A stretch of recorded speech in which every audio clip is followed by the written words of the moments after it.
बिस्मिल्लाहिर्रहमानिर्रहीम जी, अस्सलामुअलैकुम। कैसे हैं आप। और ये मेरी खिड़की है, इसको मैं थोड़ा सा डीआईवाई करूँगी। इसके लिए थोड़ा सा इसको मेकओवर करूँगी इसका। और आज की ये जो सारी वीडियो है इसमें मैं आपके साथ अपने घर की क्लीनलीनेस रूटीन शेयर करूँगी। मैं आप लोगों से ये शेयर करूँगी कि विद जॉब और विद किड्स मैं विदाउट एनी हाउस हेल्प में अपने घर को कैसे क्लीन रखती हूँ और किस तरह मैं ये सारे काम मैनेज करती हूँ।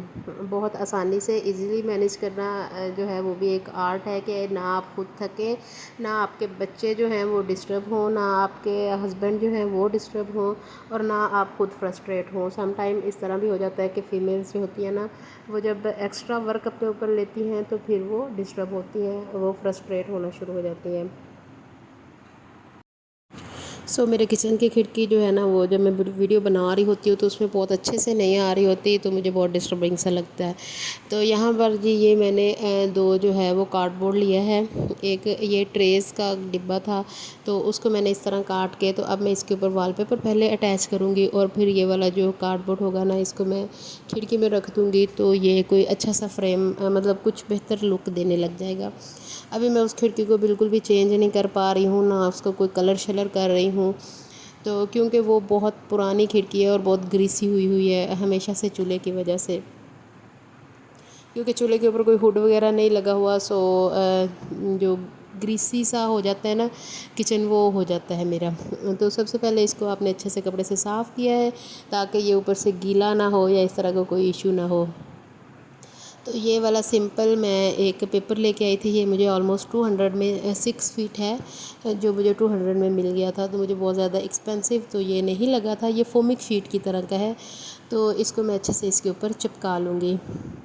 और ये जो घर को अच्छे से क्लीन करने का काम होता है ना, ये मैं मोस्टली उस दिन करती हूँ जिस दिन मुझे खाना ना बनाना हो, या कुछ इस तरह के भी दिन आ जाते हैं आपके डेली रूटीन में कि आपने पहले से खाना बनाया होता है, या सम टाइम इस तरह हो जाता है कि आप दोपहर में खाना बना लेते हैं। स्कूल से जल्दी आ जाना, जॉब से जल्दी आना, या पहले से खाना पड़ा होता है, इस तरह के ऑब्वियसली हर घर में ही दिन आता है। या सम टाइम हमारा कोई प्लान होता है कि हम बाहर से करेंगे, तो फिर जो खाना बनाने का टाइम होता है ना, हम उस टाइम को यूटिलाइज़ करती हूँ मैं। तो उस टाइम में मैं अपने घर को प्रॉपरली क्लीन करती हूँ, हर चीज़ को, हर फर्नीचर वगैरह को ना साफ़ करती हूँ, ताकि जो नेक्स्ट डेज़ होते हैं हफ्ते के वो आसानी से गुज़रें। और मेरा संडे भी जो होता है ना वो थोड़ा बिज़ी होता है, क्योंकि थोड़ी मतलब अलग सी रूटीन में जाता है कि मैं अपने मेके चली जाती हूँ अपने फादर के पास, और फिर मैं रात को वापस आती हूँ। मुझे संडेज़ वीकेंड पे मैं सफाइयाँ वगैरह का काम नहीं करती, तो मेरे माइंड में होता है कि मैं ये काम मंगल को करूं और फिर नेक्स्ट जुमा को करूं, क्योंकि जुमा को जल्दी ऑफ हो जाता है, तो मेरे पास काफ़ी टाइम हो जाता है ना करने के लिए। और सम टाइम ये भी होता है कि दोपहर को मैं नहीं सोती, अपनी नींद की कुर्बानी दे के तो आपको ये काम करना पड़ता है। अपने बच्चों के लिए नींद तो क्या, बहुत सारी चीज़ें आपको नेक्स्ट लाइफ में कुर्बान करनी पड़ती हैं, ये कोई इतना इशू नहीं है। तो कार्डबोर्ड्स जो है ना वो मैंने बना लिए हैं, और अब यहाँ पर मैं ये सारी चीज़ें इकट्ठी कर रही हूँ। ये मैंने चॉपिंग बोर्ड्स रखे हुए थे यहाँ पर, तो ये भी कोई इतना प्रॉपरली वर्क नहीं कर रहे थे। और यहाँ पर अब मैं ये वाली शीट्स जो है ना, ये इस तरह रख दूँगी, तो समहाउ कुछ बेहतर लुक देगा, मुझे ऐसा लगता है। बाकी तो आप ही कमेंट बॉक्स में मुझे बताएंगे कि ये किस तरह का लग रहा है, ये जो मैंने यहाँ पर जुगाड़ लगाया है, ये आपको कैसा फ़ील हो रहा है। अच्छा जी, और उसके बाद जो है मैं सारा किचन जो है ना, इसका काउंटर शेल्फ़ जो है उसको साफ़ करती हूँ। पहले मैं इसको भी एक खुशक कपड़े के साथ सबको डस्ट आउट करती हूँ, और उसके बाद जो है मैं एक गीला कपड़ा लेके तो फिर अच्छे से इसको हर चीज़ को साफ़ करती हूँ, चाहे वो नीचे के कैबिन हो, ऊपर हो। हाँ, कैबिन्स के अंदर से मैं नहीं साफ़ करती, वो तो महीने में एक दफ़ा या 2 महीने में एक दफ़ा ही मैं करती हूँ। और उसके साथ साथ बच्चों का भी प्रॉपरली चल रहा होता है कि बच्चा जो है वो आपकी वजह, हम्बल तो मोस्टली इस टाइम पे बड़ा बेटा जो है ना वो मेरा पढ़ने लग जाता है, होमवर्क वगैरह करने लग जाता है, तो आधा घंटा जो है वो बुक्स लेके बैठा रहता है। लेकिन ये जो छोटा होता है, ये या तो मुझे तंग कर रहा होता है या उसको तंग कर रहा होता है, तो मैं प्रेफर करती हूँ कि ये मुझे ही तंग कर ले, उसको ना ही तंग करे। तो और फिर ये है कि हम दोनों का काम बराबर बराबर हो जाए ना। अच्छा जी, मैं गीले कपड़े के साथ हर चीज़ को साफ़ आउट करती हूँ, हर चीज़ वाइप आउट करती हूँ, चाहे वो फिर अवन हो या क्या हो या इसके नीचे लगी हुई ये शीट हो। तो ये जो मैंने आपको दीवार के ऊपर लगी हुई ना टाइल टाइप स्टिकर्स नज़र आ रहे हैं, ये कोई इतने बहुत अच्छे रिलायबल नहीं रहे। ये उखड़ने लग गए हैं। सो मेरा अब इरादा है कि मैं नेक्स्ट जो मुझे ऑफ डेज़ में मिलेंगे ना, तो मैं इन सब को उतार के ना, तो यहाँ पर कोई अच्छा सा प्रॉपर सा लेके वॉलपेपर ना कोई खूबसूरत से प्रिंट वाला जो नीचे सिल्वर कलर के उसके साथ मैच कर रहा हो, वॉलपेपर के साथ मैच कर रहा हो ना, तो वो मैं लगाऊंगी। अच्छा जी, यहाँ पर मैं बोतलें भरने वाली हूँ, तो बोतलें भी भर के रख देती हूँ। वैसे बोतलें भरने का जो ज़्यादा काम होता है ना, वो मेरे मियाँ करते हैं, वो मैं ज़रा कम ही करती हूँ। तो बस मेरी कोशिश ये होती है कि काउंटर पर बहुत सारी चीज़ें ना पड़ी हों, जितनी चीज़ें पड़ी हों वो बस समेट के पड़ी हों, और बहुत ज़्यादा चीज़ें तो बिल्कुल भी ना पड़ी हों। सो यहाँ पर मैं अच्छे से काउंटर शेल्फ़ को और बर्तन शर्तन धो के तो अपने बेडरूम में आ जाती हूँ। बेडरूम मेरा बहुत ज़्यादा बड़ा नहीं है, इसलिए मैं बहुत ज़्यादा चीज़ें भी यहाँ नहीं रखती। बस अलमारी का एक पार्ट पड़ा हुआ है, जूतों वाला एक छोटा सा रैक पड़ा हुआ है, ड्रेसिंग पड़ा हुआ है और एक बेड पड़ा हुआ है। बस इसके अलावा कोई इवन के सिटिंग की भी कोई चीज़ यहाँ पर नहीं है, क्योंकि हम अब जो मेहमान वगैरह होते हैं उनको बेडरूम में लाते ही नहीं हैं, हम उनको थोड़े से परे टीवी लाउंज वगैरह में ही बिठाते हैं। और यहाँ पर साइड पे कूलर पड़ा हुआ है, इसलिए मुझे यहाँ से झुक के गुजरना पड़ता है। तो जैसे ही मैं ये बेडशीट उतारती हूँ, मेरे पास ऑटोमेटिक वॉशिंग मशीन है, मैं फ़ौरन से इसको ना वॉशिंग मशीन में ही डाल देती हूँ डायरेक्ट। और उसके बाद मैं यहाँ पर बेड के ऊपर न्यू बेडशीट बिछा लेती हूँ। और बेडशीट जो है ना, ये मैं आम नॉर्मली हर हफ़्ता जो है वो चेंज कर देती हूँ, वरना हफ़्ते के दरमियान में भी चेंज करनी पड़ जाती है। अगर कोई हल्के कलर की बिछा ले तो वो बहुत जल्दी गंदी हो जाती है, और हल्के कलर की बेडशीट्स अगर आपके बच्चे छोटे हैं तो मेरा मशवरा है कि आप लोग ना ही लें। ऑब्वियसली जो डार्क कलर्स होते हैं वो इतने मतलब वो शाउट कर रहे होते हैं, अच्छे नहीं लग रहे होते, लेकिन जो लाइट कलर्स होते हैं ना वो बहुत जल्दी ख़राब हो जाते हैं। और ये जो ड्रेसिंग टेबल पे अब मैं आ गई हूँ, ड्रेसिंग टेबल के ऊपर मैंने कुछ भी नहीं रखा हुआ सिवाय इस एक प्लेट के, और इसके अंदर वैसलीन है, एक लोशन है और एक मल्टीविटामिन है। और ये वाले इयररिंग्स जो हैं ये मुझे मेरे भाई ने दिए थे ईद पर, वो इस्लामाबाद से ले गया था।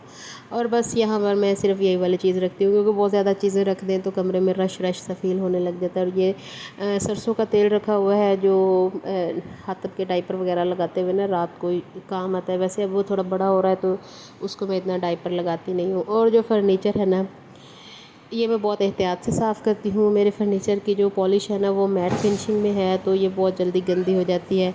इवन कि आप इसके ऊपर हाथ भी लगाते हैं ना, तो उसका भी आपको एक इमेज सा या एक वो आप कह लें छापा सा फील होने लग जाता है। सो सबसे पहले तो मैं इसको एक खुशक कपड़े से साफ़ करती हूँ सारे फर्नीचर को, और उसके बाद मैं एक गीला कपड़ा जो होता है ना, वेट ड्राई कपड़ा जिसको आप कह लें, उसके साथ इसको अच्छे से साफ़ करती हूँ। तो फिर ये होता है कि 3 से 4 दिन जो फर्नीचर है ना वो साफ़ रहता है। सो अच्छी तरह से हर चीज़ दराज खोल खोल के उनके अंदर से उनके बाहर से मेरी कोशिश होती है कि ये मैं हफ्ते में 1 दिन तो ज़रूर साफ़ कर लूँ, ताकि फर्नीचर जो है ना उसकी लाइफ बनी रहे अच्छी सी, और वो बहुत ज़्यादा गंदा ना फील हो। समटाइम इस तरह हो जाता है कि कोई मेहमान आ जाता है तो फिर भी वो देख ब्लैक कलर की जो पॉलिश होती है ना, पहला तो मेरा मशवरा है कि वो करवानी ही नहीं चाहिए, बहुत लाउड हो जाता है आपका घर। और दूसरा ये है कि वो गंदी बहुत जल्दी होती है। सो यहाँ पर मैं फिर अपने टीवी लाउंज में आ गई हूँ, और यहाँ पर भी मैं हर चीज़, यहाँ पर आज वैसे इतना खलारा नहीं था, क्योंकि मैं या इस वाले रूम में बहुत ज़्यादा जो चीज़ें हैं ना उनको मैस आउट नहीं होने देती, साफ़ साफ़ रखती हूँ, इसको चीज़ें समेट के रखती हूँ कि ज़ाहिर है कोई सडनली भी अगर आपके घर में गेस्ट आता है तो उसने यहीं पे बैठना होता है। लेकिन ये टेबल मेरा बहुत जल्दी गंदा हो जाता है, उसको साफ़ करना बहुत मुश्किल है, क्योंकि इसकी जो वुडन सरफेस है उसके और जो इसकी ग्लास सरफेस है ना उसके दरम्यान में बहुत ज़्यादा फासला नहीं है। सो मुझे अंदर से साफ़ करना इसको ख़ासा मुश्किल लगता है, लेकिन फिर भी मैं पूरी कोशिश करके इसको साफ़ कर देती हूँ। और बच्चे भी प्रॉपरली साथ साथ खेल रहे होते हैं, साथ साथ मेरी पूरी हेल्प आउट कर रहे होते हैं जहाँ जहाँ पर उनका दिल करता है। उनको भी वैसे मैं साथ लगा के रखती हूँ कि अगर कोई बर्तन पड़ा हो तो उनको कहती हूँ कि किचन में रख के आएँ, अपनी चीज़ें समेटो, अपना बैग समेटो, अपने यूनिफॉर्म की शर्ट उठाओ, जो जो चीज़ें भी अगर उनके बाहर पड़ी हों तो। और स्पेशली जो टॉयज़ होते हैं वो तो मैंने कभी खुद इकट्ठे ही नहीं किए, बच्चों को ही लगाती हूँ कि वही जो है ना वो इकट्ठे करेंगे उसको। तो सारा कुछ जो है वो साथ साथ चल रहा होता है, और सब लोग जो है ना वो इंगेज होते हैं अगर आप अपने घर की सफाई करते हुए अपने बच्चों को साथ में इंगेज करते हैं ना, तो इसका एक फ़ायदा ये होता है कि आपके बच्चों के अंदर ना सफाई की सेंस जो होती है वो आ जाती है। और यहाँ पर जी मैं सारा जो सोफ़े वगैरह है ना उनको भी बहुत अच्छे से साफ़ करती हूँ। इनके लिए भी मैं सेम ही फार्मूला यूज़ करती हूँ। पहले इनको एक ड्राई जो पीस ऑफ क्लॉथ होता है उससे साफ़ करती हूँ, और उसके बाद इनको एक गीले कपड़े से साफ़ करती हूँ बहुत, ताकि ये जो है ये अच्छे से साफ़ हो जाए। और ये जो सिटिंग एरिया होता है ना सोफ़ों का, इनको तो आप ज़रूरी गीले कपड़े से साफ़ कर लिया करें।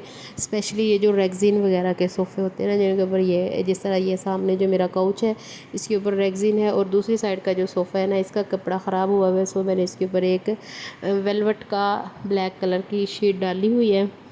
इससे कुछ बेहतर फ़ील होता है। और सम टाइम मैं सोचती भी हूँ कि मैं इसके कपड़ा चेंज करवा लूँगी, लेकिन बस फिर मेरे दिल में आता है कि कुछ अर्सा ठहर के करवाऊँगी।